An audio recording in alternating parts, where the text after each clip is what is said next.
مسلمانوں پہ ظلم ہوا، فلسطین میں آگ لگی اور پورے فلسطین کی گلیاں خون سے بھر گئیں، ایک دن کے اندر 70,000 مسلمان قتل ہوا۔ گھوڑوں سے سڑکوں پہ چلا نہیں جاتا تھا، گھوڑے پھسلتے تھے، اتنا خون تھا، اور کچی سڑکیں تھی، اتنا خون تھا، پہلے کچی زمین نے خون پیا، پھر خون اس سے باہر آیا، پھر بھی اتنا سخت 70,000 آدمی قتل ہوا۔ صلاح الدین ایوبی کون تھے؟ میرے غوث اعظم جیلانی کے مدرسے کے طالب علم تھے۔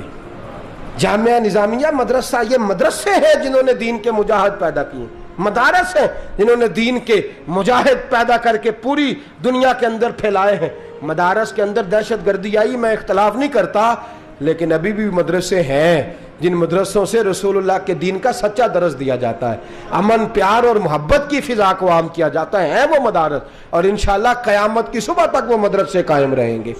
صلاح الدین ایوبی مدرسے کے طالب علم ہے، مدرسے کا، لیکن مدرسہ اس کا تھا جو ساتھ درویش بھی تھا، جو ساتھ اللہ رسول کے احکامات محبت کے ساتھ پھیلانے والے غوث اعظم جیلانی کا مدرسہ تھا، اس مدرسے کا پڑھنے والا طالب علم۔ دیکھیں نا، علم دین شہید کون تھا؟ نعتیں پڑھنے والا تھا نا، ختم دلانے والا تھا۔ عامر چیمہ شہید کون تھا؟ نعتیں پڑھنے والا تھا نا۔ یہ نعتیں وہ چیز ہوتی ہے جو دلوں کے اندر اثر پیدا کر دیتی ہے، جو نبی پاک کی محبت کو پروان چڑھاتی ہے، اور یہی چراغ جلے گا تو روشنی ہوگی۔ صلاح الدین ایوبی اکیلا اپنے دوستوں سے کہنے لگا مسلمانوں کی مدد چند سالوں میں نکلو مدد کریں۔ انہوں نے کہا تیرے نکلنے سے کیا ہوگا؟ کہنے لگا میں نے نہیں نکلنا، میرے اللہ نے میری مدد کرنی ہے، میرے اللہ نے میری اٹھ باندھ کمر، کیا ڈرتا ہے پھر دیکھ خدا کیا کرتا ہے، فرمایا مجھے نکلنے دے، اللہ میری مدد کرے گا۔ تھوڑا تھوڑا کر کے فوج جمع کی، کوشش کی، چند سالوں کے بعد اسی جگہ جہاں مسلمانوں کا خون بہا تھا اللہ نے اسلام کا جھنڈا پھر سے بلند کر دیا۔ صلاح الدین ایوبی فاتح بن کے مسجد اقصیٰ کے دروازے پہ کھڑا ہے۔ چند سال گزرے، عیسائیوں کا اپنا وہ ظلم ابھی یاد ہے، اور عیسائی سارے لیڈر کہتے ہیں تیاری کر لو، اب ہمارے بچے کاٹے جائیں گے، عورتیں بیوہ ہوں گی، گردنیں کٹیں گی، اب دیکھنا جتنا خون ہم نے بہایا تھا مسلمان اس سے دگنا بہائیں گے۔ صلاح الدین ایوبی گھوڑے پہ کھڑے ہیں اور پوچھتے ہیں او عیسائیوں بتاؤ تمہارے ساتھ کیا کروں؟ گردنیں جھک گئیں، جواب کوئی بھی نہیں۔ کہا تم نے 70,000 مسلمان ایک دن میں مارا تھا، بولو تمہارے ساتھ کیا کروں؟ تم نے ایک دن میں مسلمان یوں کاٹے جیسے گاجر مولی کاٹی جاتی ہے، بولو کیا کروں؟ عیسائی کہنے لگے ہمیں اپنے ظلم یاد ہیں، تشدد یاد ہے، بربریت یاد ہے، تو بہتر جانتا ہے تو نے کیا کرنا ہے۔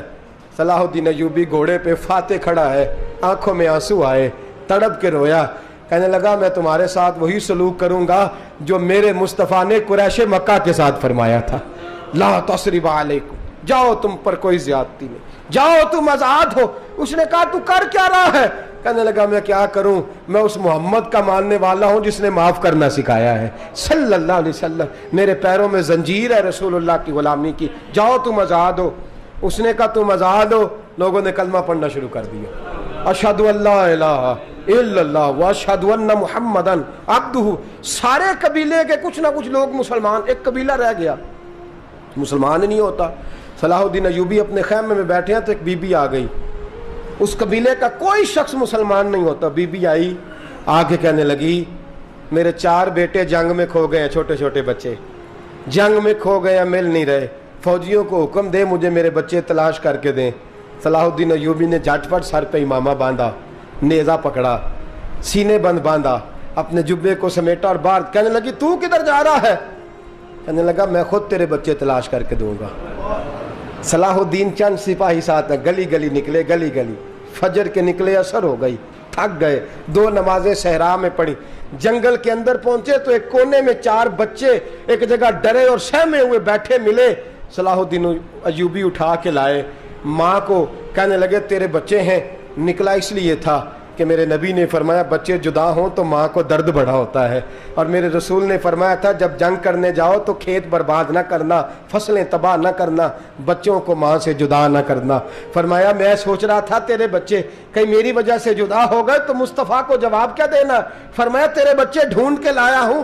بچے ماں کے پاس آنے لگے تو ماں نے بڑے بیٹے کے منہ پہ تھپڑ مارا، کہتا ہے اماں کیا ہوا؟ کہنے لگی تو نے سنا نہیں کہ دشمن کے بچوں کی اتنی حفاظت کرتا ہے، میرے پاس نہ جا اس کے قدموں میں بیٹھ جا. جس نبی کے غلام اتنے سچے ہیں وہ نبی کتنا سچا ہوگا, جس نبی کے نوکر اتنے کھڑے ہیں وہ نبی کتنا کھڑا ہوگا. جا کے کلمہ پڑھ لے میرے دوست. یہ اسلام ہے, اس نے غیروں کا درد بھی اپنے سینے میں رکھا ہے.